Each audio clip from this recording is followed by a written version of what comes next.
En 2020, je décide avec mon associé Tristan de créer un parc de sites e-commerce sur la base d'une nouvelle méthode de développement que l'on vient tout juste de mettre en place. L'objectif n'est pas d'avoir un ou deux sites internet, mais bien d'en avoir 50, avec un objectif complètement fou, celui d'atteindre le 1 000 000 € de ventes par mois. On appelle quelques copains, on recrute des gens, on crée une équipe et on se lance dans ce projet incroyable. Ford à moins de décembre 2021 à plus de 650 000 € de ventes, on se dit qu'on n'est pas loin de réussir notre objectif et on met alors les bouchées doubles. On recrute 2 personnes supplémentaires sur le pôle marketing, on développe l'équipe produit, on développe l'équipe SAV, on investit plus de 40 000 € dans le testing de produits sur Facebook et on développe notre stratégie multicanal. Nous allons conquérir le monde. Sauf que c'est sans compter la crise qu'on allait se prendre en plein sur la tête en début 2022 avec le Covid-18, le prix et l'augmentation des coûts des transports, la guerre, le gasoil à plus de 200 €, l'inflation,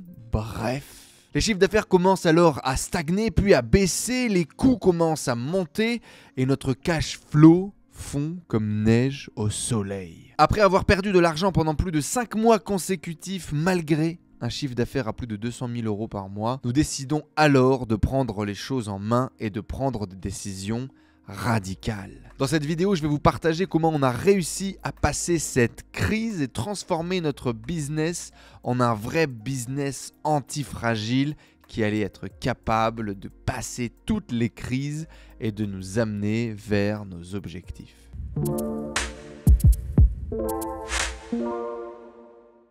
L'antifragilité est une propriété des systèmes qui se renforcent lorsqu'ils sont exposés à des facteurs de stress, de choc, de la volatilité, du bruit, des erreurs, des fautes, des attaques ou des échecs.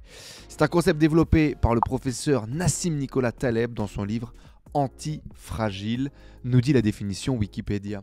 Grosso modo, plus vous lui tapez dessus, plus il y a d'échecs, plus il y a de galères, plus il devient solide et robuste. Et c'est exactement ce qu'on était en train de faire avec notre business. Il fallait prendre des décisions. Depuis des semaines, mon associé Tristan me demandait de prendre des décisions et de couper les pôles de dépenses sur lesquels nous perdions de l'argent. Mais alors qu'on venait juste de recruter des équipes, de développer de nouveaux projets, de mettre en place la stratégie, est-ce que nous ne faisions pas preuve d'impatience ? Comment annoncer aux gens que tu viens de recruter que tu t'es trompé et qu'il va falloir maintenant terminer leur contrat ? Bref, les virer. Est-ce que j'ai du mal à accepter mon échec ? Est-ce que c'est mon ego ? Est-ce qu'il faut persévérer ? Ou est-ce qu'on va alors droit dans le mur ? C'était toutes ces questions que j'avais dans la tête et pas vraiment de réponse à y apporter. Mais dans cette vidéo, je vais vous donner les différentes actions qu'on a mis en place pour se sortir de cette situation compliquée, réussir notamment à retrouver de la marge, mais également à créer un business plus résistant face à cette crise, face à ces crises. Et surtout des conseils applicables que vous allez directement pouvoir mettre en pratique dans vos vies, dans vos business, pour pouvoir réagir si vous vous retrouvez dans des situations similaires.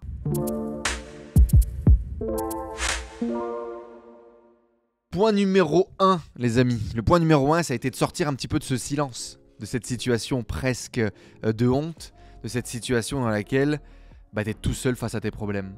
Et donc ça a été de commencer à en parler autour de nous, à des gens plus expérimentés, des gens qui avaient déjà vécu des situations similaires. Déjà d'en parler avec mon associé, avec Tristan, de façon complètement ouverte, et de commencer à s'ouvrir, ouvrir son cœur sur ses sentiments, sur son ressenti, sur finalement les décisions qu'on a prises, peut-être les mauvaises décisions qu'on a pu prendre également. Derrière, bien évidemment, ça a été Charles, Nico et bien d'autres qui autour de nous ont été la bonne oreille, ont été la bonne écoute, ont été le bon conseil au cours de soirées arrosées, au cours de coups de téléphone un peu stressés, en disant « Voilà la situation dans laquelle je me trouve. Qu'est-ce que t'en penses? Qu'est-ce que t'aurais fait à ma place ?» Et ça a été tout simplement d'extérioriser ce monstre que l'on peut avoir à l'intérieur et de commencer à réfléchir à comment est-ce qu'on peut trouver des solutions. C'est vraiment la situation numéro 1, accepter la situation dans laquelle on est, communiquer autour de soi et aller chercher conseil auprès de gens qui sont déjà passés par là.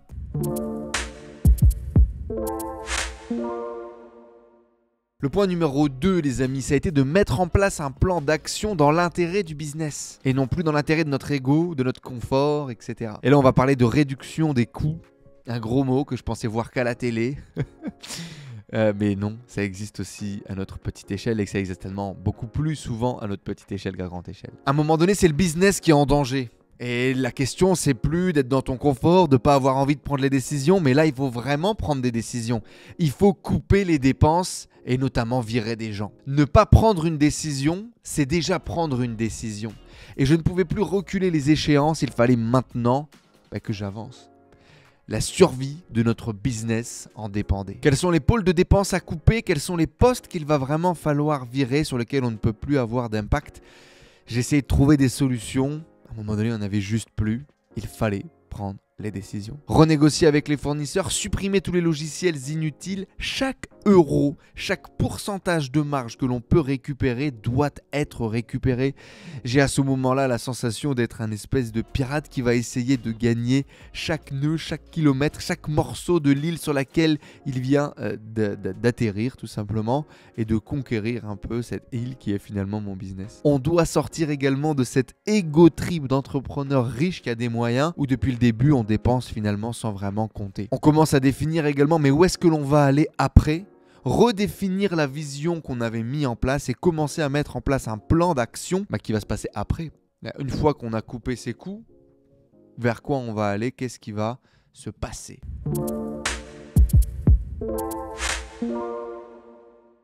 L'étape numéro 3, ça a été justement de changer les objectifs. J'avais eu vraiment un moment assez long d'acceptation de changement des objectifs. Je voulais pas changer les objectifs. Je les avais définis. On avait un plan à 3 mois, un plan à 6 mois. Ça allait se passer. Et le fait de devoir revenir sur ces objectifs et de les changer me faisait sentir comme si j'abandonnais, comme si je changeais de cap. Et je ne voulais absolument pas, pour une fois, changer d'orientation. Je me disais, mais non, il y a moyen qui va nous permettre d'y arriver. En fait, il fallait accepter que le contexte dans lequel j'avais défini ces objectifs était complètement différent du contexte actuel. Et qu'il fallait tout simplement ne pas revoir la destination, mais revoir le plan. Je n'avais pas les moyens de mes ambitions, de mes investissements. Je ne pouvais pas réaliser tout ce que j'avais défini dans le plan initial, dans les conditions actuelles. Et il fallait trouver des solutions. On a pensé à tout. On a pensé à lever des fonds. On a pensé à vendre des parts de notre boîte. On a pensé à vendre des sites. Mais tout simplement, il fallait accepter que la destination n'allait pas changer, mais que l'itinéraire allait être modifié.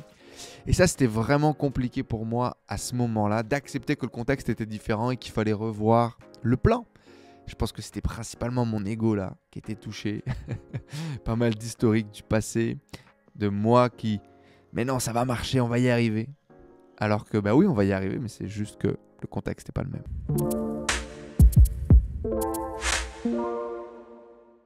Le point numéro 2, ça a été bien évidemment la confrontation. Le coup près devait tomber, ça y est. Il n'y avait plus d'autres échéances possibles que de faire un rendez-vous avec les membres de l'équipe et puis de leur dire, voilà, on va couper, on va changer, c'est terminé, on va plus pouvoir payer ton salaire à la fin du mois, il va falloir qu'on trouve quelque chose d'autre. Et là, je me suis vraiment vu dans une position où je pensais à la place des gens, où pendant longtemps, j'ai essayé de retrouver d'autres missions, de voir comment est-ce que j'allais réussir à recycler les gens, ne pas les laisser sans salaire, leur trouver un autre boulot, à appeler des coups de fil à tout le monde pour réussir à replacer les membres de l'équipe que j'allais devoir couper, alors que certaines personnes avaient déjà trouvé autre chose à ma place, etc. Donc, je me suis vraiment trouvé dans une position...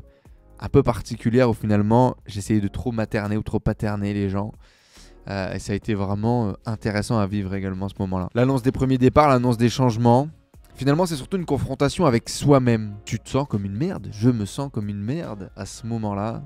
C'était vraiment pas évident. Je pense que c'était à peu près au moment où j'ai sorti l'ancienne vidéo sur ce sujet de la crise et je me suis vraiment senti comme une merde au fond du trou dans l'échec. Et à ce moment-là, devoir dire aux gens qu'on va les laisser partir. C'est vraiment dur. Mais c'est nécessaire pour la survie du business et pour pouvoir remonter correctement.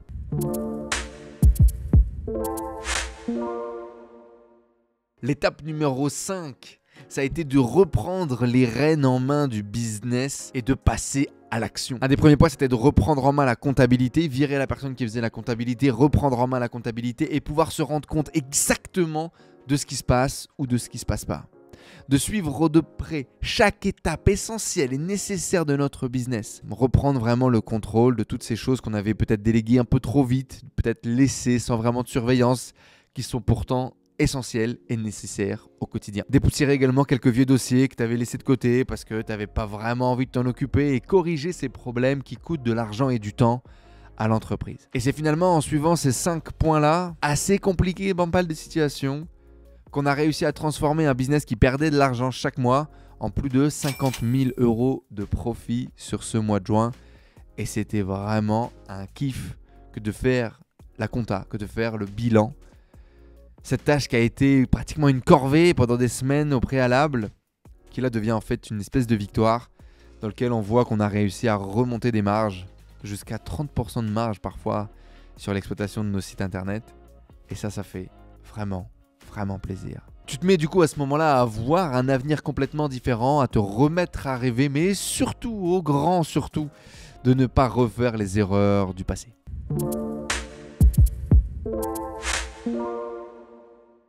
En conclusion, du coup, et pour tous ceux qui chercheraient à mettre en pratique ce genre de conseils antifragiles dans leur business, voici quelques points que je pourrais vous donner. Prendre des décisions pas faciles, faites-le le plus rapidement possible. On attend toujours trop longtemps.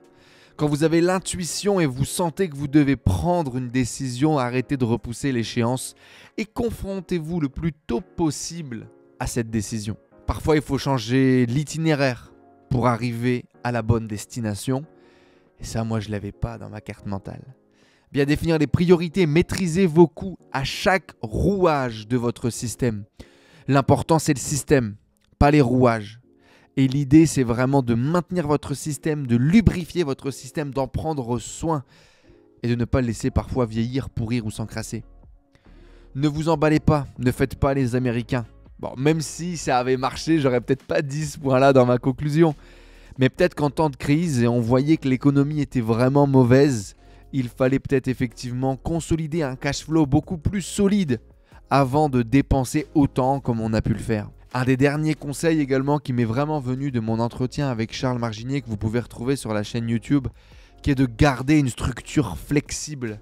Vraiment une structure qui va, quand vous allez gagner beaucoup d'argent, dépenser beaucoup plus, et quand vous allez en gagner moins, eh bien en dépenser moins, mais maintenir un socle de marge important.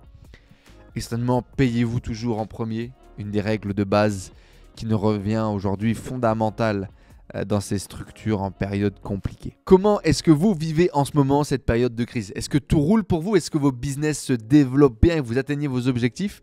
N'hésitez pas à réagir dans les commentaires et faites-nous savoir ce que vous avez pensé de cette vidéo et comment votre business se porte en ce moment. Si vous êtes encore connecté avec nous à ce moment-là de la vidéo, n'hésitez pas à mettre en mot-clé antifragile juste en dessous. Et j'espère que cette vidéo, elle vous a plu. J'espère que ces conseils, que ce retour d'expérience va vous permettre à votre tour de développer un business prospère, antifragile, qui va vous permettre de passer cette crise et de réaliser tous vos projets et vos objectifs. Merci beaucoup de nous soutenir, merci beaucoup d'être connecté à chaque fois avec nous. Laissez des likes, des commentaires, abonnez-vous à cette chaîne. On compte sur vous. On se donne rendez-vous dans une prochaine vidéo. C'était Enzo. Ciao tout le monde.